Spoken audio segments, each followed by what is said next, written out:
Yes, ready, start.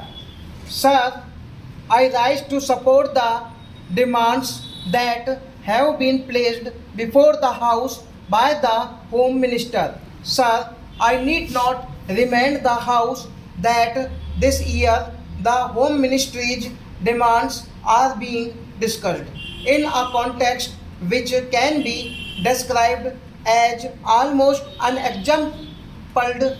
It is for the first time that we are discussing the demands of this ministry after the country passed through the period of the emergency that rocked the very basic structure of our constitution and our policy and made the common people of our country realize that they have lost with the eclipse of their fundamental rights and freedom. Sir, the 19 months of rule marked the culmination of a concerted effort to undermine democracy. Those who wanted to destroy the democracy and convert our system into a totalitarian system had looked upon the Home Ministry as the main instrument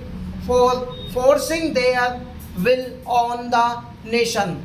They wanted to substitute the rule of law with a region of terror to place individual above the law to provide immunity to those whom the group linked and to harass all those who were looked upon as dangerous to the monopoly of power that the extra constitutional caucus wanted to preserve.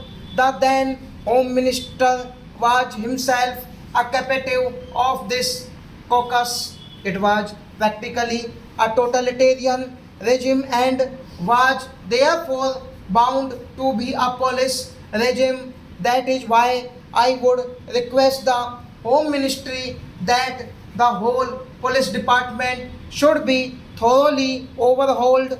Sir, I do not want to take the time of the House by listing the various agencies and organizations that were set up in the police department and the home department during emergency, and before that I also do not want to take the time of the House in describing the fabulous amounts of monopoly that had been placed at the disposal of RAW and other agencies. Even the money was placed at the disposal of certain individuals and that was exempted from the scrutiny of the Comptroller and the Auditor General of India or the Parliament. I do not want to go into all these details, but I would only request the Home Minister to go into these things and ensure that such things do not happen in future. Under the circumstances, sir, the task of the Home Minister is therefore one of dismantling the police state that was built up by the previous government. Stop.